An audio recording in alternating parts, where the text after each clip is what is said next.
Civic Center TV and 89.3 WBLD Orchard Lake, West Bloomfield, Kego Harbor, Sylvan Lake, 89.3 Lakes FM.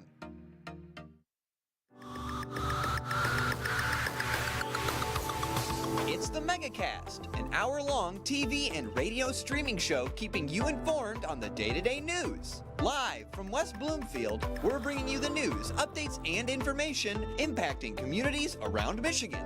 Join our host, Tyler Kieft, as he talks with community members, business leaders, and professional experts about the stories that impact you. You're watching the Megacast on Civic Center TV. The West Bloomfield Youth Assistants will be recognizing local youth for their volunteer service, personal growth, and leadership. Join us as schools, hospitals, and religious organizations nominate the up-and-comers in your community. Show your pride for our future.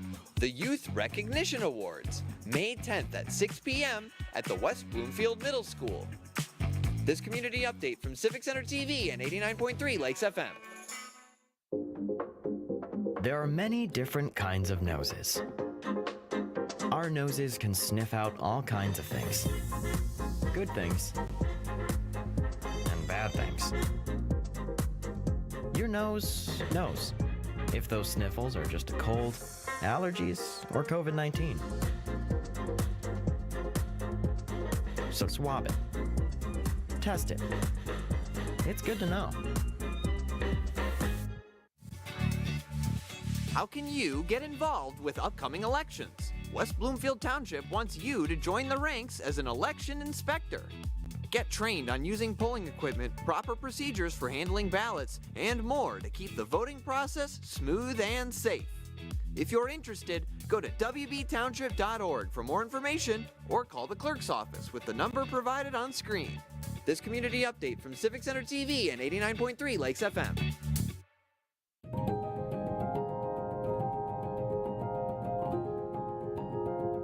I'm Steve Eiserman of the Detroit Red Wings, and I think every child in Michigan deserves a safe, healthy, and happy childhood. Can we build a state where Children Trust Michigan isn't just a name, but something our kids believe? Please support Children Trust Michigan as the voice for children and families by visiting the website to learn more.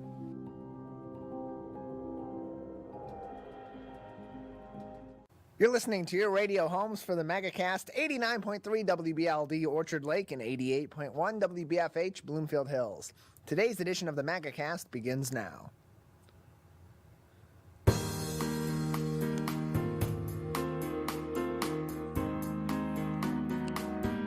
Welcome to the Megacast, our live daily TV, radio, and streaming show talking about all things Michigan and Oakland County. I'm Tyler Kieft. Today we'll be talking to a number of people about topics of interest and importance to Michiganders just like you. Let's begin as we always do on our local news page on civiccentertv.com. Our top story today comes from Arpon Lobo at the Detroit Free Press. Following the passage of so-called red flag gun reform laws by the legislature earlier on this week, as well as multiple other bills this month on the issue, conservative groups Michigan Open Carry Incorporated and Great Lakes Gun Rights appealed to the Michigan Court of Claims to put a temporary stop to these new laws has been struck down. Judge Thomas Cameron earlier this week in an 8-page opinion that said that the group had failed to identify how the legislature allegedly had violated the Michigan Open Meetings Act during their proceedings on this legislation.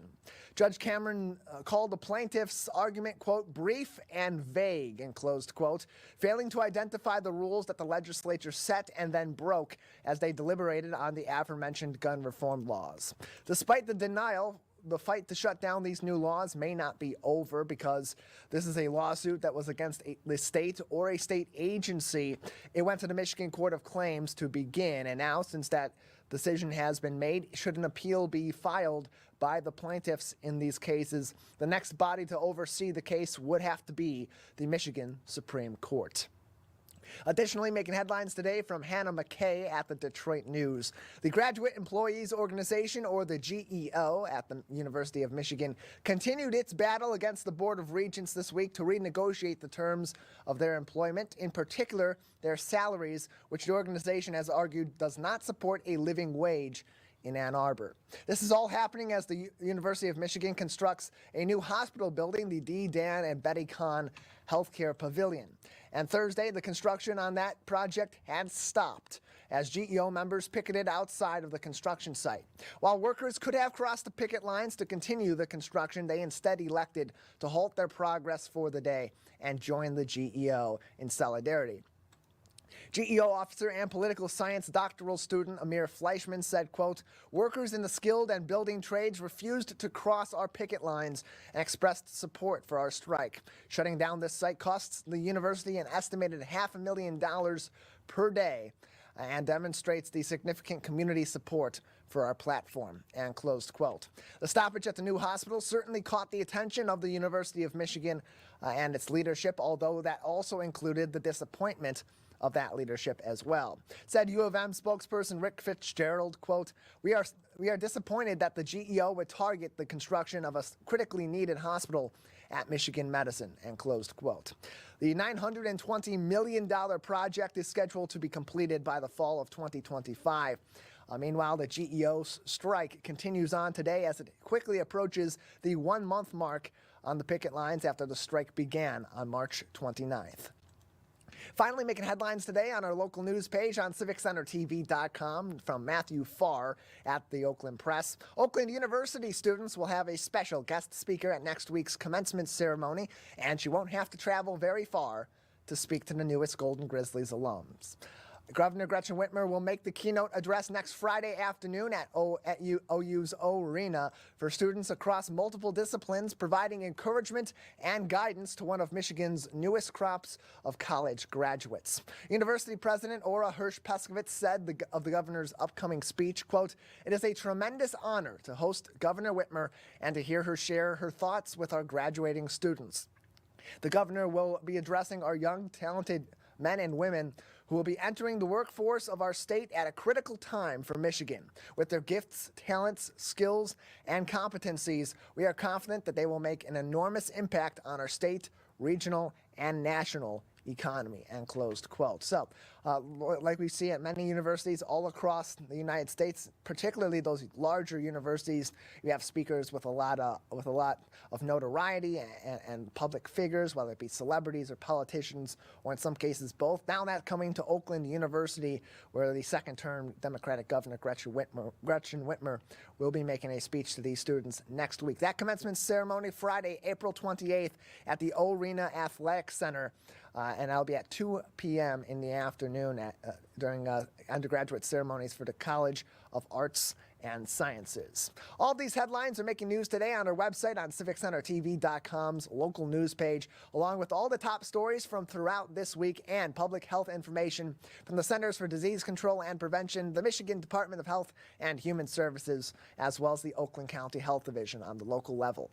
We have a great show ahead on today's edition of the Megacast. Stay tuned. Coming up next, supporting the growth of small businesses and entrepreneurs in Detroit and the metro area with TechTown Detroit. This is the Megacast.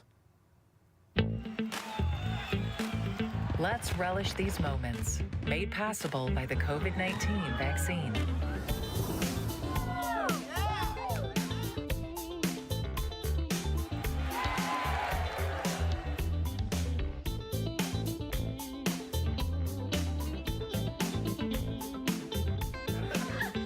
Keep the festivals going by keeping yourself protected and your COVID-19 vaccines up to date. There are many different kinds of noses. Our noses can sniff out all kinds of things.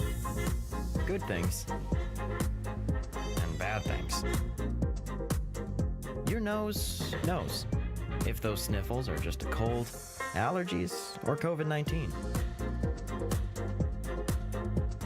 So swab it. Test it. It's good to know. Can I ask you a question? Why do you want to get the COVID-19 vaccine? I don't like getting sick. The virus will die.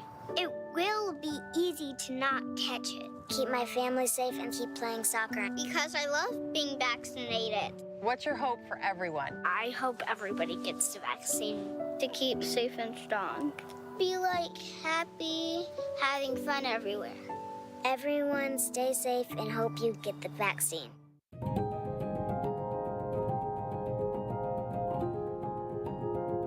I'm Steve Eisenman of the Detroit Red Wings, and I think every child in Michigan deserves a safe, healthy, and happy childhood.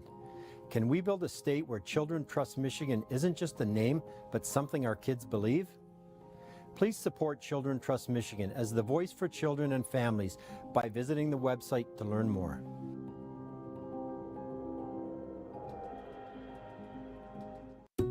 Wondering what to say to someone who's been sexually assaulted or abused? I believe you. I'm so sorry this happened. It's not your fault. Confidential and anonymous help is available at the Michigan Sexual Assault Hotline. Connect with us 24/7. Call 855-VOICES-4 or text 1-866-238-1454 for help. Learn more at michigan.gov/voices4.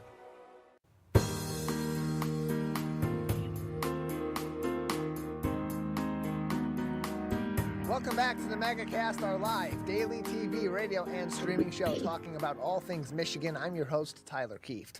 Learn more about our program by visiting our website on civiccentertv.com/megacast, where you'll find more information on all of our partnering stations across the Great Lakes State, including our co-flagship My Michigan TV, and find all of our full shows and each individual segment on demand as well. The website, civiccentertv.com/megacast. Well, whether you're growing a small business or just trying to build any sort of business or capital yourself right here in the Metro Detroit area, sometimes it takes a little bit of extra help to get that oomph behind you and to learn some of those tough lessons early on as you're growing your business. One of the organizations that's helping our local small businesses and entrepreneurs do just that is TechTown Detroit. Joining us now on the program is capital strategist Dawn Batts from TechTown Detroit. Dawn, thanks for being with us today. Thank you for having me. Yeah, glad to have you on the show. First off, for those that are not familiar with the work that's done at TechTown Detroit, tell us about your organization. Oh, wow. Thank you for that opportunity. So TechTown Detroit is the entrepreneurial hub in the city of Detroit, where we service and we support small businesses as well as tech-based businesses. And we believe that we are there to just make sure that they have the resources they need and help them to grow. And there's a number of different programs and resources that are available through TechTown Detroit. What are some of those programs? What are some of those resources that are utilized by TechTown to help some of these small businesses and entrepreneurs take those steps forward that they're looking to make? Yeah, so I will give you an overview because it will probably take the rest of our time for me to tell you all about TechTown and all the programs we offer. But whether you are a small business like a retail business, we have retail boot camp, we have strategy sessions for all types of business, which are free of charge. I spend most of my time working with tech-based businesses or high-growth businesses, and we also have a suite of programs for those as well. And then there's other programs too, such as the Catalyst Angel program. Can you tell us about that? Yeah, one of my favorite subjects. So we all hear the stories about entrepreneurs trying to find funding, particularly tech-based entrepreneurs. How do they get funding? Where do they get funding? One of those areas is angel investing. You know, that is one group that can invest in early stage startups. The Catalyst Angel program realized that we need to make sure that we have more angels in our community to help fund more businesses. So through a EDA or a federal grant, we are training over 200 emerging angel investors in the Great Lakes region. We are defining emerging as Black, Latinx, and or women investors. We are training them so that they will be prepared and understand how to invest in early stage startup businesses. And there's an issue too, because these angel investors are huge in helping small businesses grow, especially in tech. And when that does happen, it's both lucrative for those businesses and for those angel investors as well. But typically there tends to be a very small, specific demographic of people that tend to be those angel investors. Yes. And in particular, there aren't many individuals of color that are angel investors. So why is that the case? Oh yeah, so yes, it's usually probably less than 2%, and because of just the angel journey, if you will. So most angels, or many angels, are accredited investors, and that definition is defined by the Security and Exchange Commission. A lot of times, people don't know that they can invest. They may have never heard of angel investing. They may see a company or have heard of a company and wonder how did someone or where did they get their funding from. So part of our job is to raise the awareness that angel investing is an asset class, and that you don't have to be. Some people think they have to be extremely rich in order to invest in companies, and that's not true. So our job is to raise awareness, provide the training around it, as well as provide opportunities for them to mentor startups and engage in the ecosystem even before they start writing those checks. And so for those that may be within the means of being able to be an angel investor, but may not understand just how they can get into it, or maybe they've never thought about it before, what are some of the benefits of becoming an angel investor? Oh, first and foremost, the community. So startups are known to be one of the highest industry, not an industry, but places where jobs are created. So when you think about even all the larger companies, how did they start? They started, as a small company at some point. So most jobs are created in smaller businesses. So that's one just amazing reason. We want to make sure that we keep our economy growing. We want to make sure that businesses are continue to grow, and we continue to create more jobs. Also, a lot of times people want to give back. They want to use their skill set and to help a company grow. Startup companies not only need money, but they also need network, introduction to other people. They need skill sets because they're new. They have a lot of skills inside the group, but as they grow, they may need some other skill sets. So an angel investor could be a mentor. They could help them on that growth, that growth trajectory. We're joined by Dawn Batts on today's edition of the Megacast, Capital Strategist at TechTown Detroit. You can learn more information and find out ways that you can get involved with Tech Detroit, including your small business or yourself as an entrepreneur, at techtowndetroit.org. Techtowndetroit.org is their website. Dawn, this program has been around for about a year. In that time, just how big of a step has it taken forward, and where do you see the immediate and hopefully the intermediate term future going for this particular project? Thank you for that question. It's one of my now pride and joy. We're halfway through the program. Our goal is 200. As of last week, we reached 100. So we are well on our way with the angel investors. We're starting to see those people who have been in the Catalyst Angel program in the community. They are mentors. They're judging pitch competitions. They're attending events. So we're starting to see them in the community. Starting to see them help entrepreneurs already. And then I think we expect in the near-term future for them to start making investments in companies in the Great Lakes region. So for an organization like TechTown Detroit, why are programs like this beneficial to your organization? Obviously, it helps the community, it helps the small business community, but how does that help TechTown Detroit? Well, TechTown is an economic development engine, if you will. So we're more than a resource. The more we're able to help small businesses, then the more jobs we'll have in the community. And then that's where our work comes in. We are there specifically to make sure that the community continues to grow, and we do that through the help of small businesses and tech startups. We're joined by Dawn Batts on today's edition of the Megacast, Capital Strategist at TechTown Detroit. You can find more information by visiting their website at techtowndetroit.org. Techtowndetroit.org is their website for more information, including many of the resources you'll need to get involved in some of these programs, such as the Angel Investor Program, Capital Angel Program, and more. And in addition to sponsoring this program and helping these potential angel investors get into that area of our market, it also has, this program has a number of different partners in the community. Who are some of the organizations or individuals that you're partnering with, and how are they helping TechTown Detroit catalyze this Catalyst Angel program? Yeah, we couldn't do this without our partners. I think most things you do, you definitely need partners and a regional play in order to make it work well. So we have 3 official grant partners and many more who are non-official. One is Ann Arbor Spark. They are very well rooted in the angel community through Skip Sims. And so that's part of their role, is to help us make sure we're continuing to tap into the angel community to recruit individuals and make sure that we're plugging these new angels in that community. Our second partner is VentureWell. And VentureWell is a national organization that focuses on entrepreneurship training.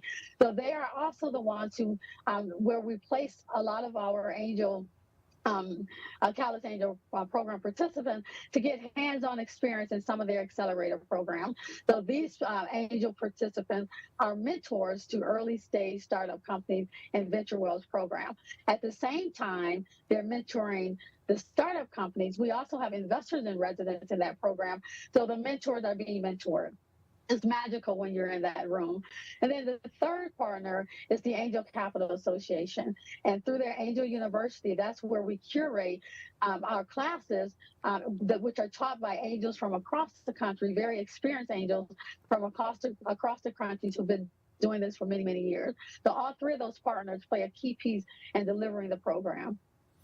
And so, Dawn, taking a step back and looking at this program from a wide lens, from what it was originated as through TechTown Detroit, when this idea for putting this program in place was first discussed, and even to now, when you think about the success of an angel investor in this program and of the program as a whole, what does that look like for TechTown Detroit? Yeah, we had some surprises. So we knew that by putting more angels of color in the ecosystem, that it would make a difference.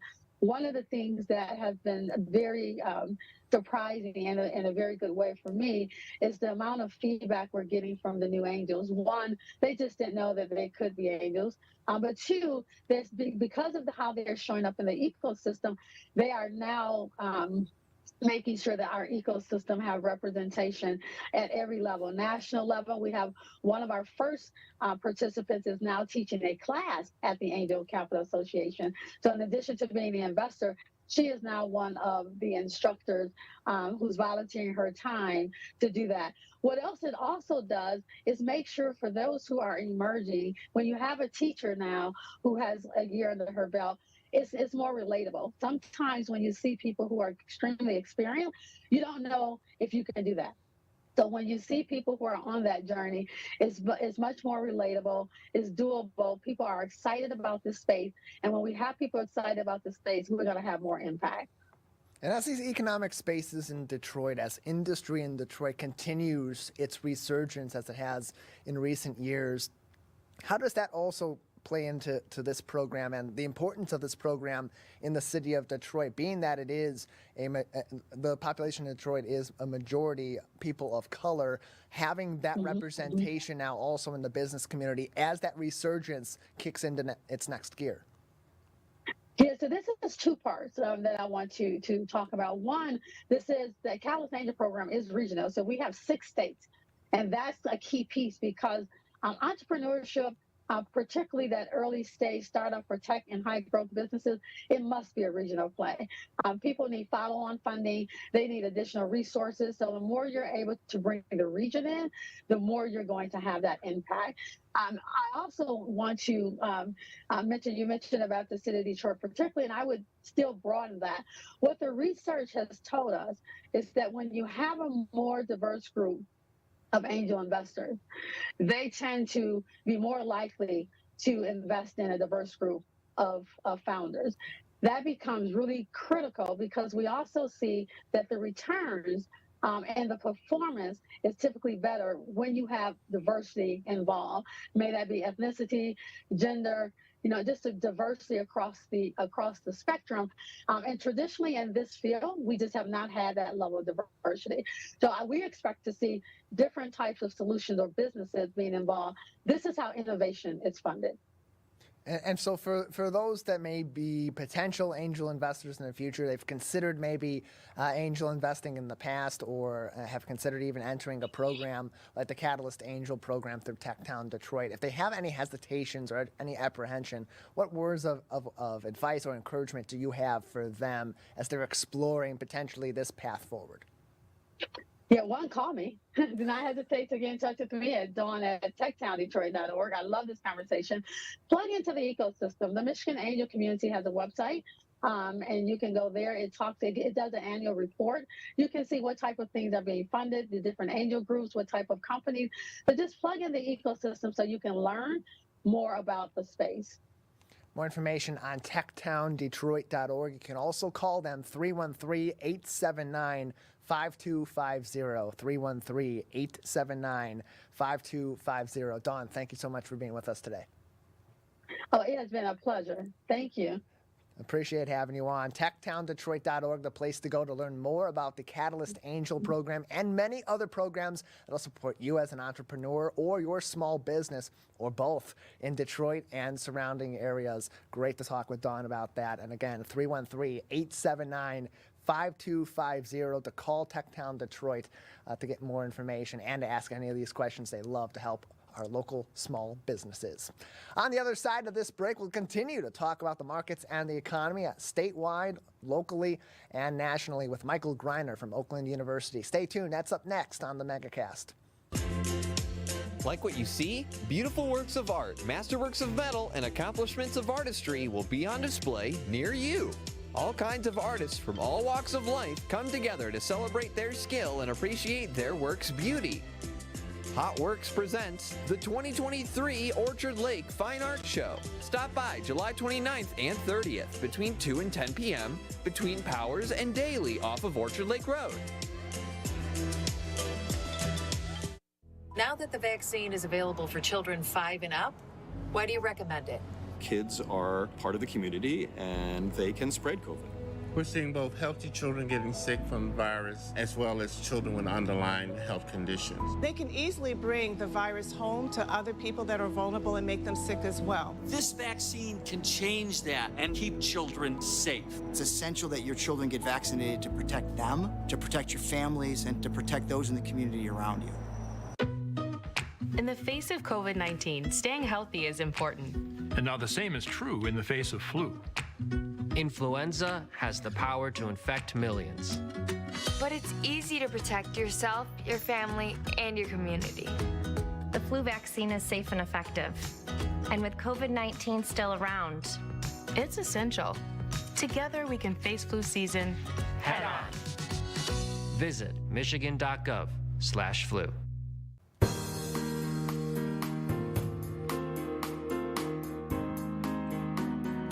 Welcome back to the Megacast, our live daily TV, radio, and streaming show talking about all things Oakland County and the state of Michigan. I'm Tyler Kieft. You can learn more about our program and stay up to date with us, including all of our full shows and each individual interview segment on demand on civiccentertv.com/Megacast. In addition, you'll find on that website all the links to every single one of our partnering stations joining us here in Oakland County and statewide, including our co-flagships at My Michigan TV. Joining us as he does each and every week to talk about the latest news in the state and local economy, as well as the national economy and markets, is Dr. Michael Greiner, assistant professor of management at Oakland University's School of Business Administration. Michael, thanks for being with us. It's great to be back, Tyler. Happy Friday. Yes, happy Friday to you as well. And we'll start off with a topic you're pretty familiar with as a former bankruptcy attorney yourself. The state of Michigan is looking to change the way that they govern payday lending here in the state of Michigan. So for context, payday lending is often a step that people will go to when they're having trouble paying back some of their loans. They need quick cash, and so they get that cash, they pay off their loans, but now they are essentially indebted to a payday lending agency that can snowball over time, and eventually they'll end up in bankruptcy anyway. So let's start off with just how the payday lending industry makes an impact in Michigan, and then talk about the ways that the government is looking to potentially change that relationship. Yeah, this is an issue that's near and dear to my heart, having helped people who are stuck in this trap, really, and that's what it is. Because what happens is that the people will go and borrow money at these, I'm sure people have seen them before, at these different storefronts where they advertise you can borrow up to $600 immediately. And it's not by accident that they picked that number $600. I mean, $600 is essentially the maximum that's allowed under the law. And you have to remember, Michigan has an anti-usury law, which means that that banks can only charge a certain amount of interest on the different loans that they offer. But an exception was carved into that back in 2005 or so, which allowed these different payday lenders to offer loans up to $600 with virtually unlimited interest. And I remember when I was practicing bankruptcy law, I used to look at these truth and lender sheets that that some of you may have seen when you bought houses, for example. And the truth and lending sheets will tell you exactly how much you're actually going to pay over the lifetime of a loan in interest. And it was absurd, the amount of interest that these people were paying when you kind of shifted their different fees and charges and special interest. And the fact also that they were charging this interest over a very compressed period. Because you have to remember, the way these payday lenders work is that they say you can borrow up to $600, but you need to pay it back in 2 weeks. And on top of that, then they'll put different fees and interest and that type of thing. And it adds up. And I've seen truth and lending disclosures that said that the interest was 1,300% or more for some of these loans, which is absurd. And what ends up happening as a result of that is these people get stuck in this cycle where they're desperate. They end up borrowing some money with a payday lender. And then to pay off the payday loan, they have to take another payday loan. And it's been found actually in research that most of these payday loans basically create this cycle where people will end up borrowing one payday loan after another, after another, after another. And the sad truth of it is that this is something that really targets the most vulnerable and the poorest in our state. And it's a way basically to suck money out of people who really can least afford it, because people become desperate. They have to pay bills, things like rent or electric bills or water bills or things like that are necessities. And they find that, they need a little bit extra to make it through to the next week. They go to one of these payday lenders, and before they know it, they're stuck taking out a new loan every 2 weeks, paying absurd amounts of interest. So it really bothers me that this is such an issue here in Michigan. And frankly, I'm very pleased to see that the legislature is finally taking notice of it. So I guess we'll talk about that here in a sec. Yeah, so what are those steps that the legislature is considering taking in this dynamic? Because as you said, these payday loans can be useful for people, but they're also quite predatory because of the interest rates that are on them and the financial situation that consumers are in. So what could the state do to potentially mitigate that relationship, that dynamic? Well, I'll tell you what the state could easily do, which is to outlaw the payday lenders. I mean, as I say, it's a relatively new thing that we have in Michigan, dating back only to about 2005, 2006 or so. Ironically, about the time I started practicing bankruptcy law. So as a result of that, this would be an easy change by the state. The problem is, like so many things, is once you have allowed this to happen, you've developed a constituency for it. So there's essentially a lobby out there of payday lenders who are essentially trying to protect their interests while also even trying to expand it. I mean, there's been legislation out there, for example, that has talked about increasing the amounts that payday lenders could lend up to $2,500 rather than just $600, which you could imagine the kind of hole that would put some people into over time. And the irony is, with some of these payday lenders, they don't care if people file bankruptcy, because by the time they get to the point of filing bankruptcy, they've already sucked so much money out of these people. They've made more than their investment back on them, plus a hefty profit. So as a result of that, it would be an easy step by the legislature to do something. Again, because of the fact, though, that there is this constituency that's developed for payday lending, the steps that right now are being contemplated, frankly, are pretty modest. They're talking about trying to do research. And that's not to diminish the importance of research. I mean, that's what I do for a living. So I certainly am sympathetic with it. But essentially what they're trying to do is do research where they'll be able to quantify exactly what these payday loans do to the state. How much money does it take out of communities? To what extent does it target not just poor communities, but also minority communities, because there's been some research that's shown that it has a higher impact, for example, on Black communities than it does, say, on white communities. And to what extent is this something then that damages the ability of these people to be able to kind of get themselves out of the cycle of dependency? So I think that there's something to be said for doing the research and getting more data then that we're able to at least make informed decisions about this. But frankly, I hope that the legislature at some point will take a little bit more dramatic action on this, because I say this is something I saw close up, and it's really kind of disturbing when you see how people are being taken advantage of. Given your expertise, Michael, in the bankruptcy law area, but and also on the predatory nature of these payday lenders, and being familiar with the amount of work that goes into research to be able to do this properly at the statewide level, and the legislature to be able to take action. If they take more modest action on this, and rather than eliminating payday lending altogether, will that even make a significant impact on consumers that would be potentially at risk of some of these predatory practices? Well, that's a great question. And unfortunately, I think that in the short run, the answer is no.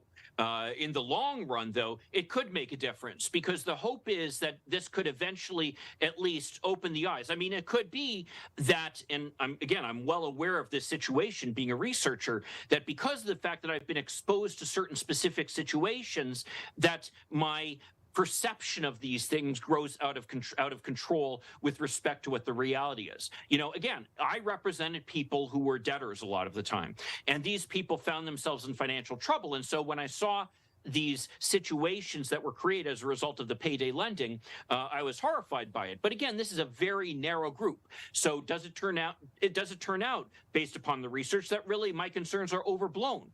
That's possible.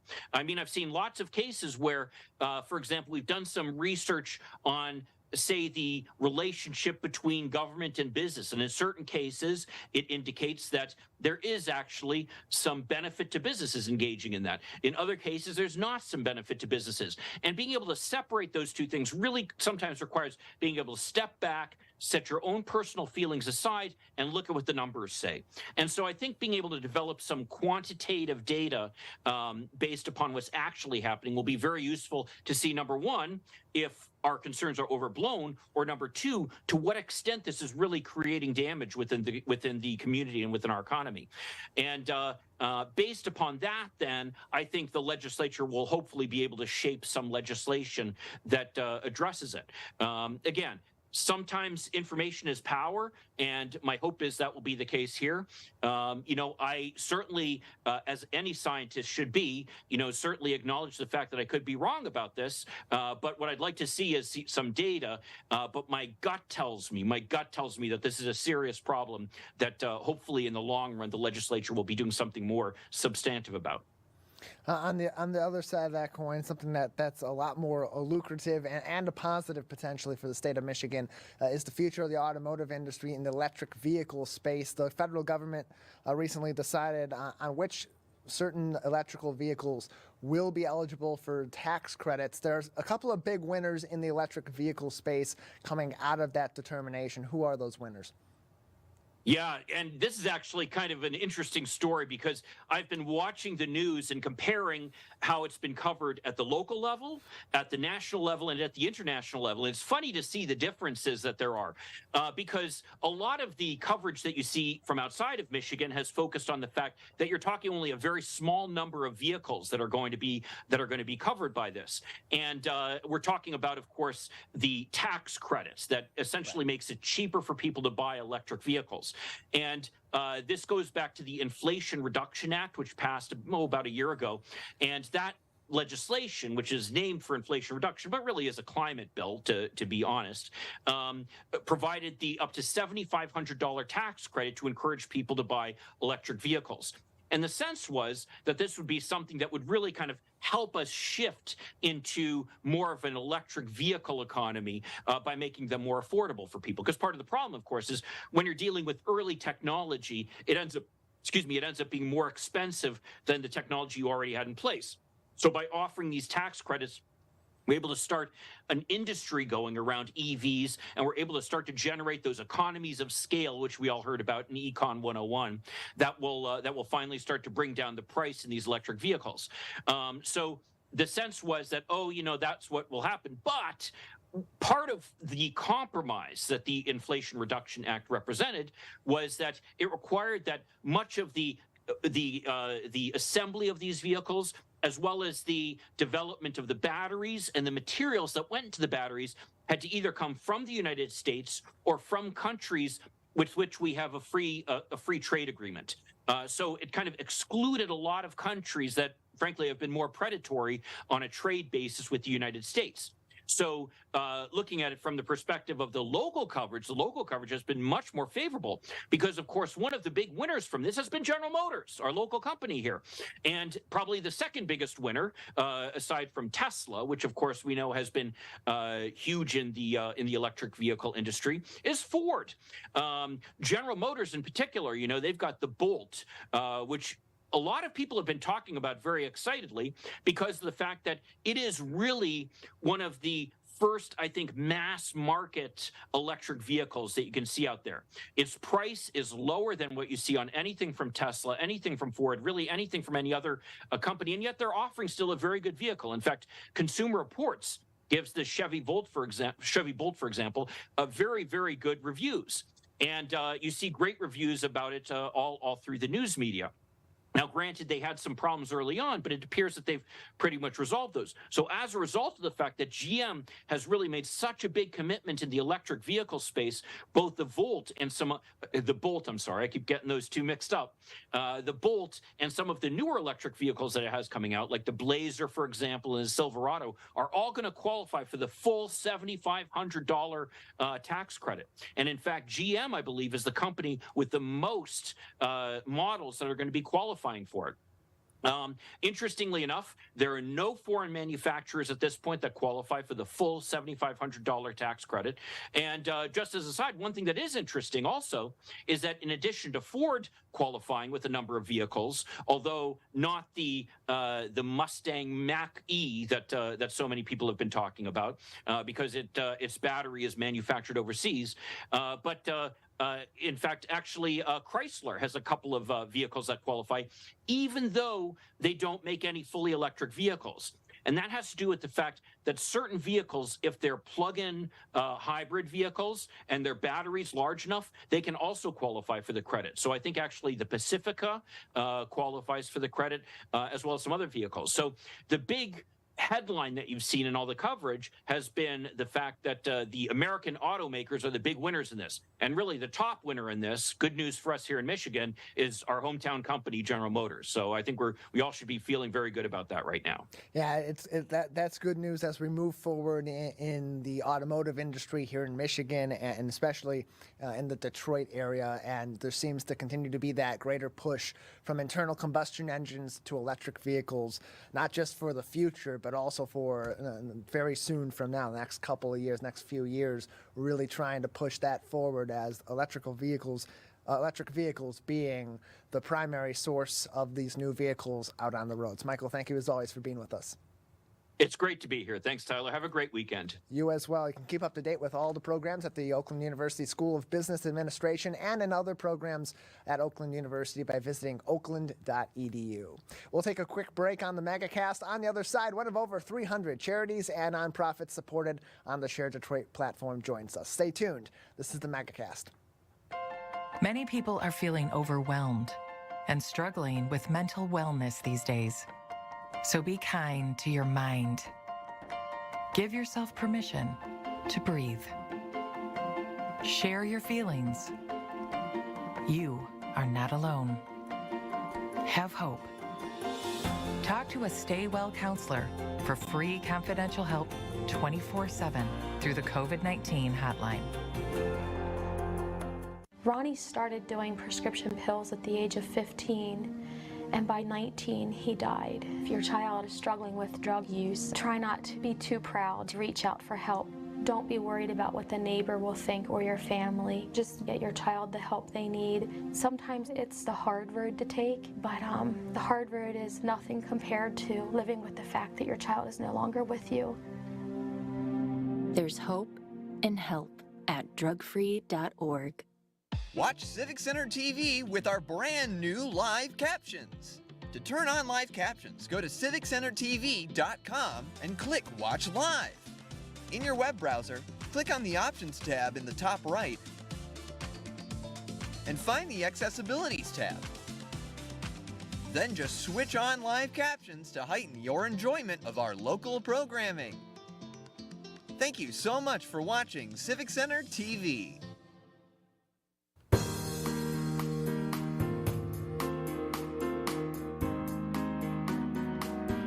Welcome back to the Megacast, our live daily TV, radio, and streaming show talking about all things Oakland County and the state of Michigan. I'm Tyler Kieft. You can keep up to date with our program, including all of our partnering stations here in Oakland County and throughout the state of Michigan by visiting civiccentertv.com/megacast. In addition, that page is the spot you'll want to go each and every day if you're not able to join us for our full live 10 a.m. to 11 a.m. show, but want to catch up on everything that's happening on the program and all of our interesting guests from across the Great Lakes State. You can find our full episodes and each segment on demand as well on civiccentertv.com/megacast. Joining us now on the program is one of over 300 charities and nonprofits supported on the Share Detroit platform. Adriel Thornton is the Executive Director of MoGo Detroit and joins us now on the Megacast. Thank you for being with us. Thank you so much. I really appreciate you having me. Yeah, glad to have you on. First off, for those that may not be familiar with MoGo Detroit, tell us about the history of your organization and some of the different programs or resources it provides in our local area. Right. So MoGo was created in the Office of Economic Development at Wayne State by Lisa Nazowski, the founder, and they started off with a study to see if something like bike share would be possible here in Metro Detroit. And so when the results of that study came back, they left the Office of Economic Development at Wayne State and moved to become an affiliate at Downtown Detroit Partnership. And eventually we launched in May of 2017. So we launched in Greater Downtown originally with 43 stations and 430 bikes. And then in 2020, we had our expansion into what we call MoGo North, which is Northwest Detroit and Southern Oakland County. So we almost doubled the size of our system and really have been having a great time serving now Metro Detroit. So how does MoGo work in terms of getting people access to these bikes? Obviously, anybody, as you said, anybody can use a MoGo bike in Detroit or in Southern Oakland County or other locations that they're available, but how does that system work? Right. So, we're what you call a dock-based system, a docked system, meaning that you have to go to a station to get a bike and then return that bike to the station. We're not undocked like some of the other micromobility options here in the city. But so you just need to find a MoGo station. And the easiest things, a lot of our stations have kiosks, so you can actually go through the process at the kiosk. But I think the much easier process would be to download the Transit app. And it's literally that. It's Transit. It's the name of the app. Or just go to mogodetroit.org on your smartphone. And you'll be able to start riding in. So basically, there are multiple passes that one could get. So if you just want to take MoGo just for a recreational ride, or maybe just, you have a meeting and instead of moving your car, you want to jump on a bike and get there. There are short-term passes that we have that are available that you'll see in the Transit app. And then if you are a more consistent MoGo rider, and wanted to experience MoGo for a longer term from a month up to a year, we actually have what we call memberships. And one of the best things about those memberships, at least our membership package, is that there's one that's especially designed for folks who receive state benefits. So our annual pass is normally right around $90, which is really affordable.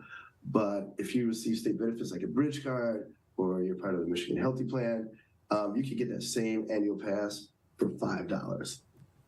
And so, Adriel, in terms of helping the community, obviously having more forms of transportation can be helpful in a number of different ways. But as this organization was being formed, as this idea for this bike share program in Detroit and in Oakland County and surrounding areas, as that was all being devised, what was ultimately the goal or ultimately the space that you were hoping to fill in the transportation realm and what impact that would have on these communities?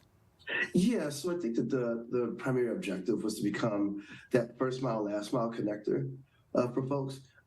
that's a really big part of our strategy here and what we think. So I'm sure you've heard the stories of people who didn't have an option to ride a bus somewhere, right? So they would maybe potentially take the bus to somewhere, but then would have to continue their journey on foot for sometimes miles. So bike share, one of the functions is we aim to be that first mile, last mile connector, right? So we don't necessarily think that, you're going to get on a MoGo in Ferndale and ride all the way up to Pontiac.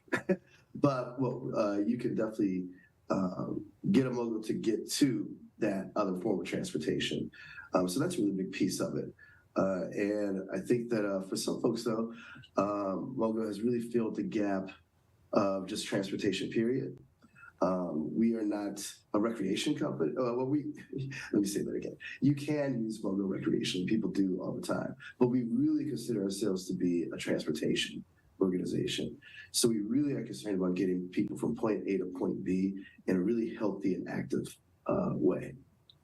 You can find more information on MoGo Detroit either on sharedetroit.org by searching MoGo Detroit in their Find a Nonprofit section, or go straight to their website at mogodetroit.org, mogodetroit.org, and you can also find them at their physical locations all throughout Oakland County and around southeastern Michigan in places like Berkeley, Royal Oak Township, Oak Park, Hazel Park, and beyond, and plenty of locations in Detroit proper. More information, including all those MoGo stations in our local area, can be found on mogodetroit.org. Joining us on the program is Adriel Thornton, who is the Executive Director of MoGo Detroit.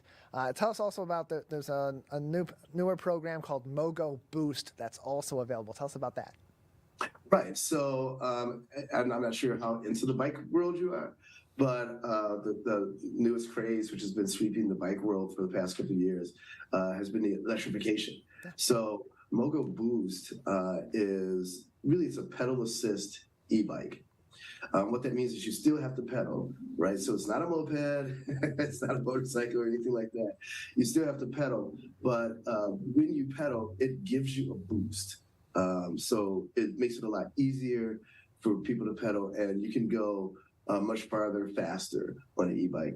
Our e-bikes are typically, throughout the course of a regular season, they're typically ridden 3 times more than our regular standard bikes, which are still great bikes. But you really can get on an e-bike. And, one of the things I like about it is if you if you're a senior, right? Or let's just say that you have bad knees or something like that. An e-bike really makes a big difference in how you can actually use a bike and the ease of using that bike. So we're really happy with the Boost, and you'll see quite a bit more of them added to our fleet relatively soon. Again, more information can be found on mogodetroit.org. That's their website to find information on their local stations, as well as other ways that you can get involved with MoGo Detroit and help their mission right here in Detroit and the local area. We're joined by Adriel Thornton on today's edition of the Megacast, the Executive Director of MoGo Detroit. And in terms of support from the community, it's important for any nonprofit. In this case, how can people in the community support MoGo Detroit, either by, of course, donations or their time?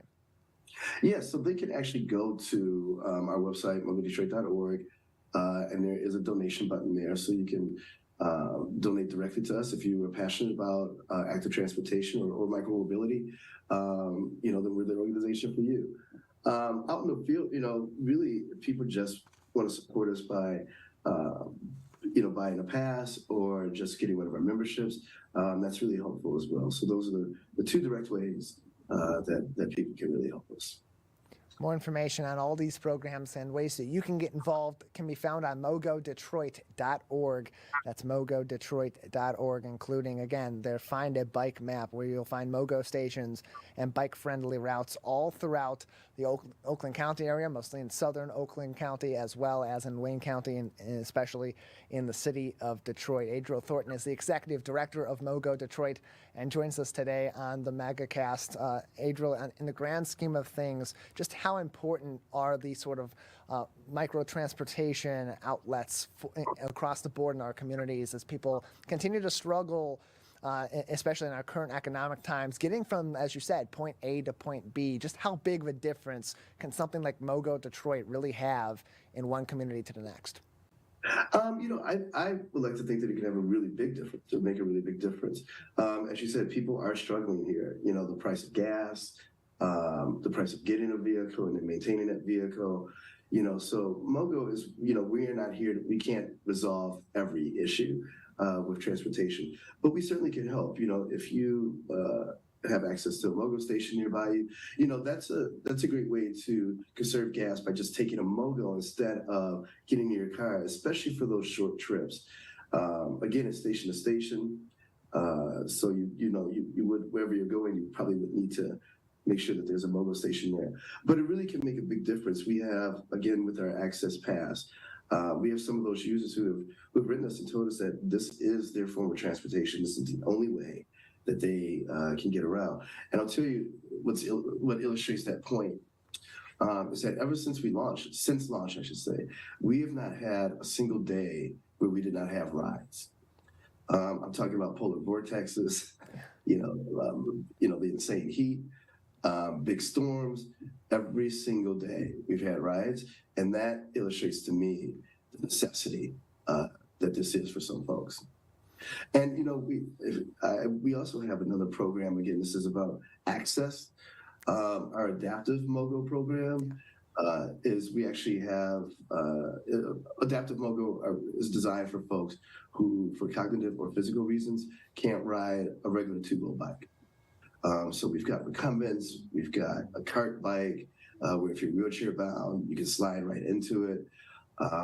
And we have two locations that we rent those bikes from. One is at the Dot in Ferndale, and the other is on the Riverwalk, really kind of across from Wheelhouse. And that's something that we, when you talk about access and what the impact that this has on folks, this is an opportunity for, again, people who can't ride a normal bike to be able to still be able to be active and get out there and have that bike riding experience. Adaptive bikes are typically a lot more expensive than your standard bike, so a lot of people don't have access to them. We have people who are yearly pass holders for the adaptive program, who this is their exercise. This is their way to get out, and they wouldn't be able to do so if we didn't offer this program. So we're extremely proud of that as well. MoGoDetroit.org is their website. You can also find more information on MoGo Detroit and over 340 other charities and nonprofits all across the Metro Detroit area by visiting sharedetroit.org. We're joined by Adriel Thornton, the Executive Director of MoGo Detroit, on today's edition of the Megacast. Adriel, another minute or so before we'll need to wrap things up today. Anything else that we haven't discussed about MoGo Detroit that would be important for our audience to know, or something to keep in mind or keep a lookout for in the near future? Right. So there are a couple of things that will be coming up. We'll be having kind of a mini expansion coming up here in the next year. So hopefully we'll be able to put more stations closer to the people who are watching here. And I would just tell people that MoGo is a great, fun way to get to where you have to go. There's something really special about bike riding, where you can see things that you normally wouldn't in the car. And you're getting some exercise. And so we really encourage people to at least go out and give it a try. It could be the difference between getting outside and getting a little bit of activity, or just simply getting from your home to your job each and every day. It makes a big impact. And we, of course, thank you and your team for everything you're doing to help bridge some of these gaps in our community. Adriel, thanks so much for being with us. Thank you so much for having me. I really appreciate it. MoGoDetroit.org is their website for more information and info on all of their programs, including their adaptive MoGo program that we just discussed with Adriel. And you can also find more information on plenty of charities and nonprofits in a variety of different spaces right here in Detroit and the metro area at sharedetroit.org. That's it for today's edition of the Megacast. As always, you can keep up to date with us. Both our full episodes and individual segment is on demand 24 hours a day, 7 days a week on civiccentertv.com/megacast. There you'll also find links to all of our partnering stations, including those in your hometown and the original programming that they're producing in the other 23 hours of the day, Monday through Friday, that they're not with us on the Megacast, as well as throughout the weekends. For our entire team, Jared at the studio of My Michigan TV, Calvin Brown, director at Master Control, I'm Tyler Kieft. Until next time, take care of each other, and we'll see you very soon.